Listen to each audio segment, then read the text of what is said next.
Hi guys! ఎంతో సాఫ్ట్‌గా మరియు ఎంతో టేస్టీగా అయితే ఉప్మా ప్రిపేర్ చేసేసుకుందాం. దీన్ని ఎలా ప్రిపేర్ చేయాలో చూద్దాం రండి. ఇంగ్రీడియంట్స్ వచ్చి కరివేపాకు, పచ్చిమిర్చి ఒక 5, ఎర్రగడ్డ 1, టమాటా 1. తర్వాత ఉప్మా రవ్వ అని స్టోర్‌లో అడిగితే కూడా ఇస్తారు. దీన్ని బెన్స్ రవ్వ అని కూడా అంటారు.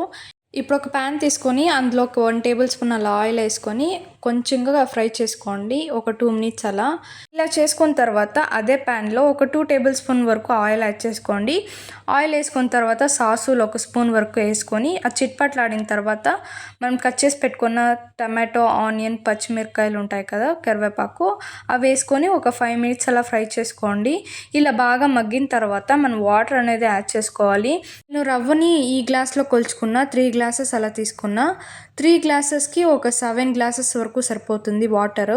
ఇలా వాటర్ యాడ్ చేసుకున్న తర్వాత మనము పసుపు అయితే 1 స్పూన్ వేసుకోవాలి. తర్వాత ఉప్పు నేను ఒక 2 స్పూన్స్ అలా వేసుకుంటున్నా. ఇలా వేసుకున్న తర్వాత బాగా బాయిల్ అవ్వాలి. ఇలా బాయిల్ అయిన తర్వాత నేను ఉప్మా రవ్వ అయితే వేసుకుంటున్నా. ఇలా కలబెడుతూ మనం ఉప్మా అయితే వేసుకోవాలి. ఇలా వేసుకున్న తర్వాత మనము ప్లేట్ అయితే మూసి పెట్టేసి ఒక 5 మినిట్స్ అలా వదిలేయాలి. వదిలేసిన తర్వాత మనకి ఎంతో సాఫ్ట్గా టేస్టీగా ఉప్మా అయితే ప్రిపేర్ అయిపోతుంది. ఇలా ఒకసారి ట్రై చేయండి. Bye guys!